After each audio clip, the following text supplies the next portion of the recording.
Hey there, home group. It's Ben here. Welcome back to our second week of our 2-week series on science and faith. Last week, in most of our groups, we had a worship experience focused on our awe and wonder at God's creation. And then Kelly opened up Psalm 19, which shows us how we can hear God's voice through His Word and through His creation. And Kelly talked with her friend Caitlin, who's a professional scientist, researcher. This reminded us that we can be people who study God's world. In fact, we honor God when we study His world. Now tonight, in most of our home groups, our life skill or man skill or Wonder Woman workshop, whatever you guys call it, has been on practical ways that we can care for the environment. Awesome.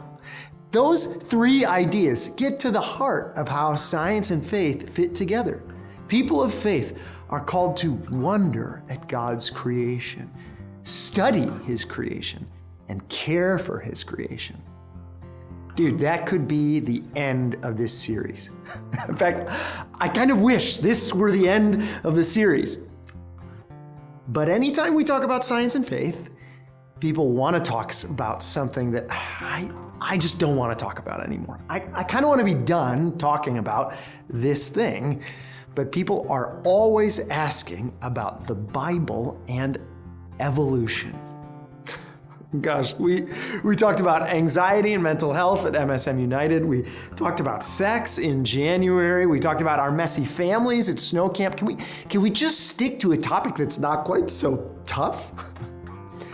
I don't want to talk about evolution, but we should. Because it's very easy to feel confused about how the Bible and evolution do or don't fit together. Maybe you resonate with Paul's story. Let's check this out.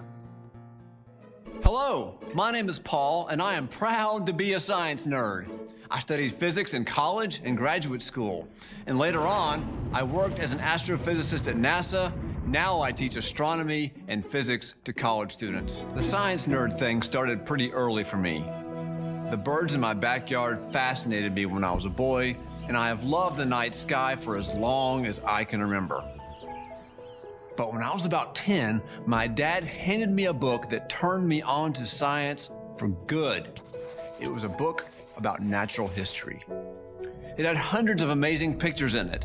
It showed prehistoric plants, fossils of ancient sea life, dinosaurs of all kinds, on, each creature stranger than the one before. It showed something else too. It was a timeline of evolution, divided up into epochs and periods and eras and eons. My dad and I sat down together on the sofa and we looked at it.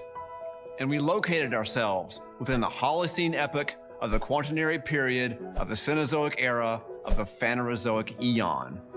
Our eyes ran down across untold ages full of life and death, evolution and extinction. I was overwhelmed and frightened. I didn't get the details, but you know what? I got the point. The point was, I am nothing. My family and friends and I would eventually all disappear into the vastness of time. But the mystery deepened. There's more. Dad also took me to church twice a week, and there I was handed a very different book, the Bible. It contained a different timeline. This one was only 1 week long. The order of events was different too. The natural history book said life started in the sea, but Genesis said it started on the land. The Bible didn't mention evolution, or mass extinctions, or loss of species, but it did mention God and Adam and Eve, none of whom showed up anywhere even once in the natural history book. The 2 books could not have been more different. Which one was right? What was I supposed to believe? Now, I liked the Bible story. It was easy to understand.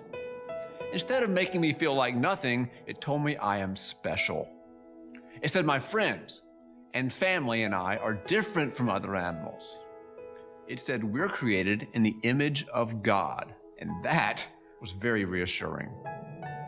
But the story in the natural history book got my attention, and it sparked my imagination. It set me dreaming of ancient landscapes and creatures no one would ever see, yet which had been just as real as Boots, our family dog. It also got me thinking about God in new ways. Like many children, I got on my knees and I prayed at bedtime.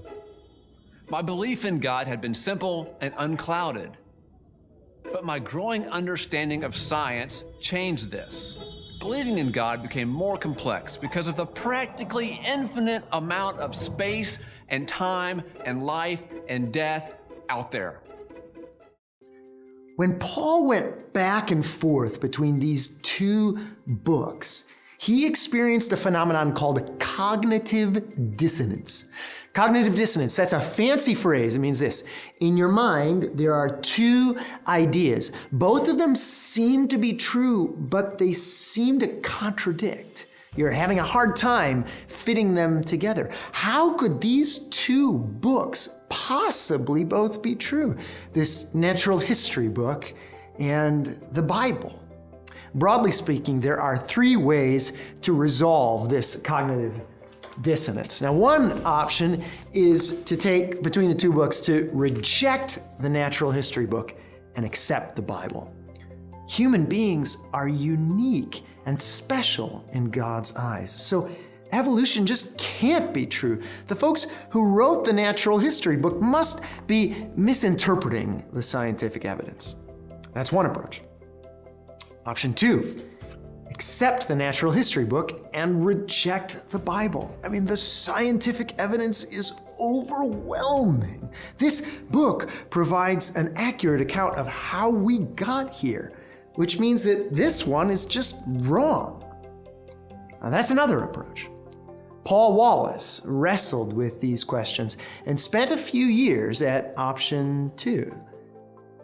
But there's a third option. Maybe both books are true. Maybe there's no contradiction. Maybe the two books are just talking about the same world, but considering it from two different angles. Findings lead the vast majority of scientists in the world to conclude that evolution is true. And a growing number of biblical scholars say that the Bible has no opinion on the matter. It's talking about something completely different than where we come from physically. It's kind of like the Bible is about God building a home. A home is the kind of place that's welcoming, safe, nurturing. It's a place with purpose. But the Bible is not about how to build a house. Right? Like measurements, blueprints, materials, contractors, timeline. Eventually, Paul Wallace landed here at option three. I'll let him tell us a little bit more about his journey. I was a physics grad student when I began to pray and worship again. And I started to meet a lot of people who took both faith and science very seriously. Their faith was more mature than mine, and they understood science a lot better than I did. These friends saw faith and science as both and not as either or. I began to think of faith and science in terms of cooperation instead of competition, and that was my fundamental breakthrough. Another thing that changed is that instead of seeing the Bible as just a book of fairy tales, I began to see it as a narrative, a story that spoke deeply to me. I realized that Scripture is about my life and the lives of all people, and even about all creatures. For example, consider the first few chapters of Genesis. As a teenager, I knew it was impossible to square a historical reading of those chapters with science. That's one of the reasons I dismissed the Bible in the first place. But once I opened up and read Genesis more deeply and more poetically, it came alive. It became a true and sacred story about relationships. These relationships are between God, human beings, other creatures, and even the cosmos itself. Like when God says, "Let the waters bring forth swarms of living creatures," and "Let the earth bring forth living creatures of every kind, cattle and creeping things and wild animals of the earth of every kind. For me, today, Genesis is a story about the cosmos I love and about who I am as a tiny and imperfect but divinely made part of it.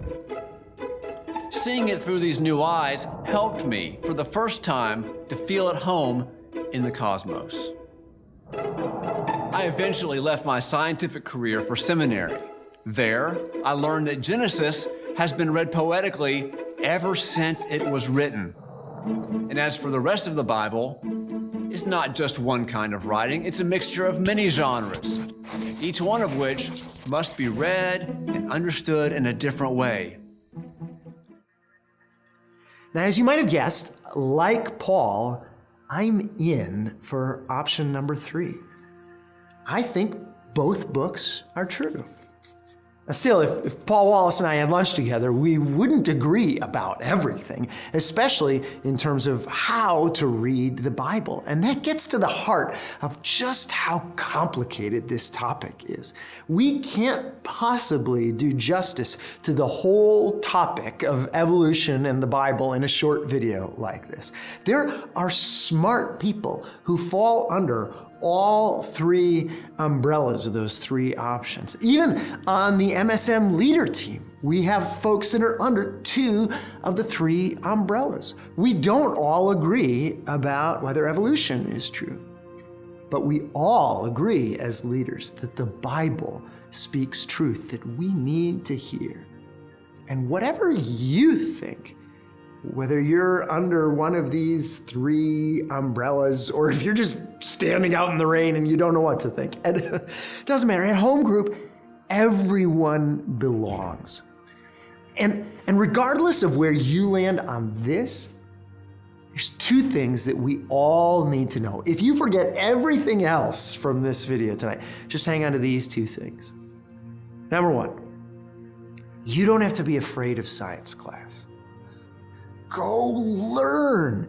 It might be confusing and strange at times. It will stretch your mind.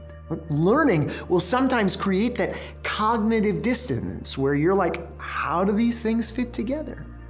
Welcome to the adventure of learning. Your mind will stretch and grow through the years, and that is an awesome, fun, wild ride. So number 1, you don't have to be afraid of science class. Number 2, be kind to people with whom you disagree.